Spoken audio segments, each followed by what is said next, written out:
Hey guys, it's me, my face, and an ugly, ugly burrito.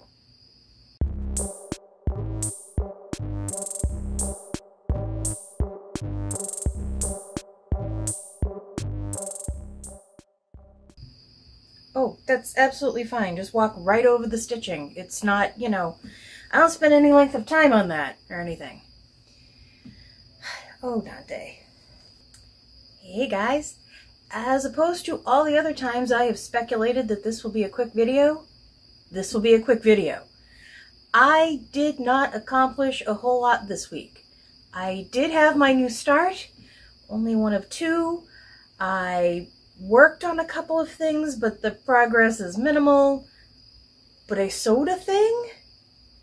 And you know how that can, traumatize me for the week. Hold on, because Dante is trying to... I don't know what's happening here. Could you stop?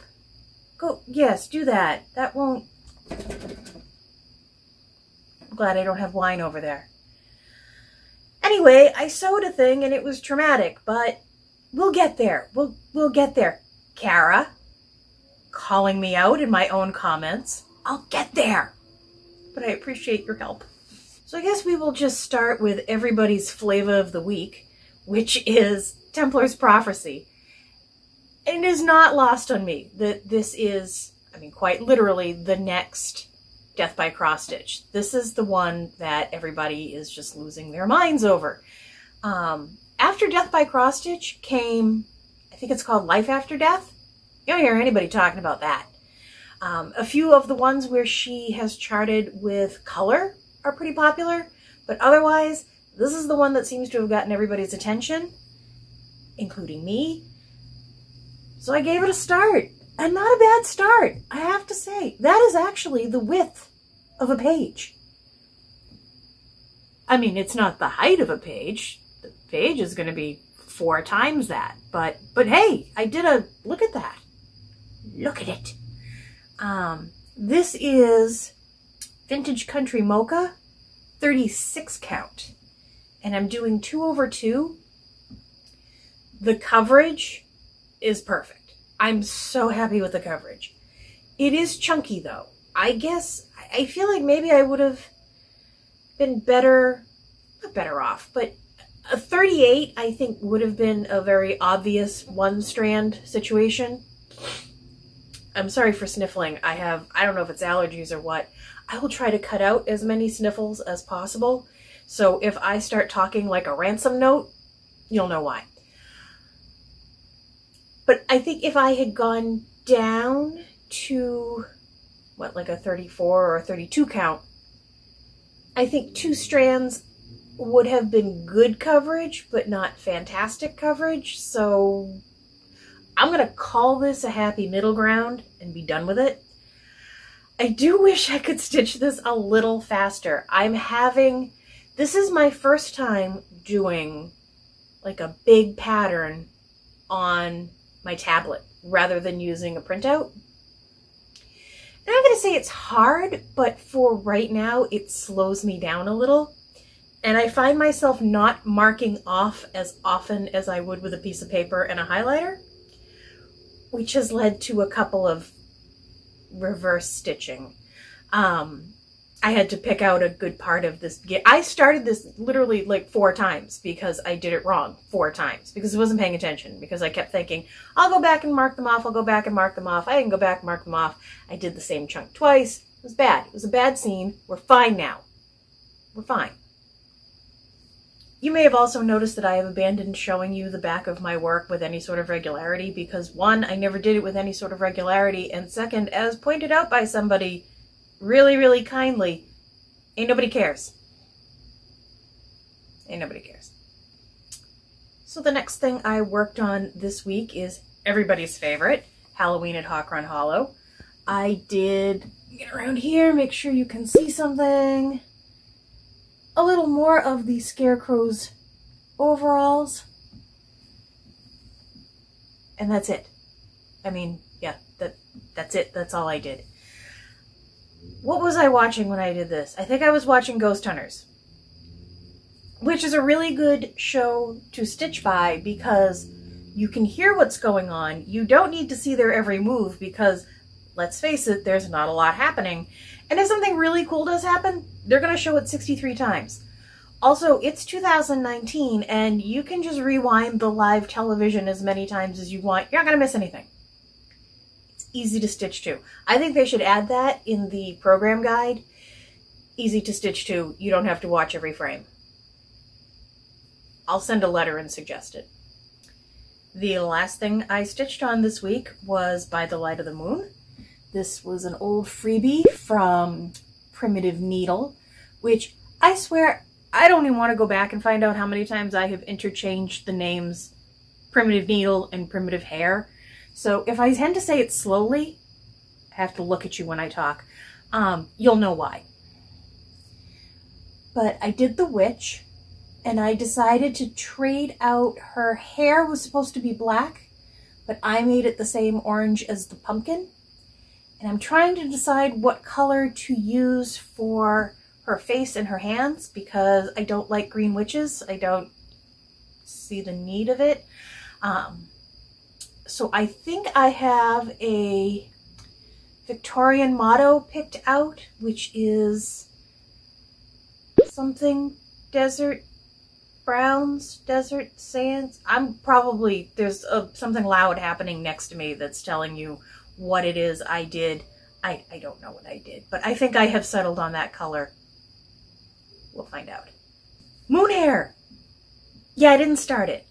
Not because I didn't want to, the week got away from me and I just never got there. I have the fabric ready. The only thing I have left to stitch on is scroll bars, which I'm not against, but they're easier to use on the stands, but they're harder to use when I'm just like curled up on the couch. So I need to figure that out. I thought about making a PVC lap stand, and then I stopped thinking about it because no building. No, I'm not. So with luck, tomorrow will be Haid Sunday. Maybe. Unless I do something else. I continue to organize my DMC in some way, shape, or form that's going to be better for me than bobbins. It's possible that you're seeing a picture of how far I've gotten so far. It's actually, I like it. I like that they're out in front of me. So I got myself a better hole punch so that I can make reasonably sized holes. The ones that I have, or the big punch that I have, is actually a star shape, which would be great if I could get the point down so that the thread would hang in there, but instead it's trying to split through two little legs. It's a strange situation. I got a circle. I got a circle. It will be fine. There's only so much I should have to say about hole punches. Why do I continue this? What I have been doing to get them onto the cards is I have a plastic ruler that I kind of hold one end at the top and I wind it like a big old bobbin. And then I just pull it off, cut the loop, and now I have 24-inch lengths, which are good when I'm doing 1/1. In fact, they're a little longish, but I'm finding them a little short when I'm doing 2/2. So I found a 15-inch ruler. So I'm going to maybe do the next batch that way and see if I like them a little longer. And if they're too long for 1/1, I can always cut that in half and deal with it as I may. This is the ugliest burrito in the whole universe. You don't want this. It's a prototype, guys. I made my tool roll. It's a prototype. I'm going to keep saying that because the stitching is awful and the cutting is less than even and things tend to fall out of it. But so far, it's working. I'll show you. So pretty much all I did was take, this is a pillowcase. It's a pillowcase, it's a prototype. Fine. And all I did was cut it kind of down to size. You can see it still has the opening where you would put a pillow in there. It's fine. I folded it up, and then I sewed, you can probably see it better on this side, I kind of sewed up into little pockets to hold many things. The first thing I think I learned using this is that I don't need half of the things that I keep in my little bag that I drag around. I do not need my trolley needle. I bought it, I tried it, it didn't do me any good. Why am I keeping it around in a bag of stuff that I schlep about? I don't know, but it's in here. My scissors are very short and they fall way into the pocket, which would be fine, except when I put my hand in there to retrieve them, they bite me. All the times I've ever told anybody to bite me, the scissors are the only ones who have listened. The other thing I did was I created this skinny pocket down the edge, and of course now these have all just shifted, but there's, I was about to say there's batteries in there. There's no batteries, there's magnets. And so while I'm stitching, I could throw a needle up against there and it sticks. My needle threader that I absolutely need because threading needles is gray magic. Bad magic. And so that has been helpful. So I think when I make one, you know, for reals, what I will do is actually sew one of these in here so they don't move around and bump into each other, because I have 3 in here right now and they've all just stacked up rather than laying flat. So, you know, it's a prototype. I think of all things, the biggest thing that I did learn is I made this too deep. So like pens and things that stand up are fine because they're right here, but when I go looking for scissors and other pointy objects, I do not want to be rooting around down there. So I think if I had made this maybe only to about here, the pens would have clipped on and sat still, and the rest of the tools would have laid out just fine. The only thing I really don't have a home for is my needle book. Mostly because I insist on using my needle book because I made it and I stitched the little bee and I love the bee and I want to keep using it, but it doesn't really have a home in here, so it just sort of lays on top and I roll it up in there. It doesn't roam around much or anything like that, but realistically, the way this is put together, I should just be able to put the needles right in the fabric, maybe along the top or something like that, and not need a needle book. But I like my needle book, so I have to think that one out. But all in all, it does what it's supposed to do. It rolls up fairly compact. Nothing pokes me from any direction. If I have to get up and get a cup of coffee, I just fold the flap over and the cats seem to ignore the whole situation, which was 80% of why I needed this in the first place. It's working. Who'd have thought? I was thinking about making tomorrow another sewing day. Excuse me, there's a cat and she is near my stitching. No, you can't be behind there. No, that's not for Dante. There we go. Yes, look at me like a disgusted teenager, like, oh, you're ruining my life. What was I saying? Oh, tomorrow I was toying with the idea of trying to make another project bag. Kara, stop looking at me like that. But as I have been working with my tablet, I realized that I don't really need them. I only need them for patterns that I have like the paper pattern for, or that I'm using like a working copy to do. Because the tablet takes the place of the pattern. All my threads are on a ring. I don't really have any other project-specific accoutrements that need to travel with the pattern. It's not like, I mean, these 11 by 17 Q-snaps aren't going in a project bag, so they're living separately anyway. So, I don't know, I may just try making something for the sake of making something. But I may have let go of the idea of needing zippery bags. I was thinking what I might try my hand at is a version of the Love You More Studio Co. Love You More Co. Studio? Love You... Michelle tells us about them. They're fan-frickin-tabulous. But they're envelopes. They're actually they're book sleeves. And I was thinking maybe that would be easier for my brain to handle, because I like things that are easy for my brain to handle. It would help keep any, if there are knickknacks and things, all in one place. And probably it won't make me cry. Your sewing should never make you cry. Sometimes my sewing makes me cry. Speaking of crying, I'm reading the Testaments. Yeah, I had to put it down. I had to put it down, and fairly early in the story. I have every intention of picking it up again and reading it, probably, hopefully finishing it this week. But, mild, maybe not mild, I don't know, spoilers.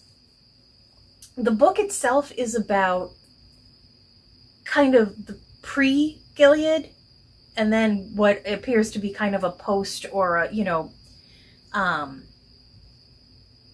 like a recounting of life in Gilead. And the institution of all these laws, one of the characters is recounting the day that she's at work, and it's her and another woman, and I think there were 4 women total. And one woman comes in and she says, they froze my bank accounts. They froze all of our bank accounts, and all our money is now in the control of our closest male relative. And that was way too possible for me to handle reading in the middle of the night. Some people get scared by horror stories. I get scared by stuff like that. And to say that it's a fantasy and a farce and it couldn't really happen is just no, you are incorrect. This feels way too possible, that it wouldn't take very many steps to get to that point. And then police came in and started arresting people, and I just put the book down. I was like, well, we're done for the night. We're done. We'll find out what happens next when we're a little more emotionally ready for it. So far, it is an extremely good book. It is new characters, or not all new characters. I don't want to spoil too much. But the tone of voice is the same. You feel like you're reading a continuation of the same story.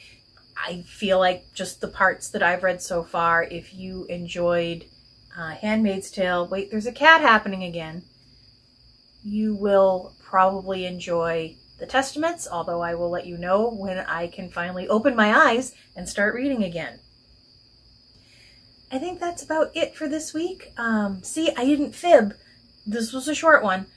I know that this is supposed to be Finish Weekend, where you take all your finished projects and FFO them, and I'm not doing that. I'm not, because I'm not. But I will get this edited and uploaded, so that will be a thing. And that's about it. As always, guys, thank you so much for watching. Thank you for subscribing, for your likes and your dislikes. Thank you for your comments, which I am almost sort of caught up on. I appreciate them all. You are my community, and I need you. Thank you.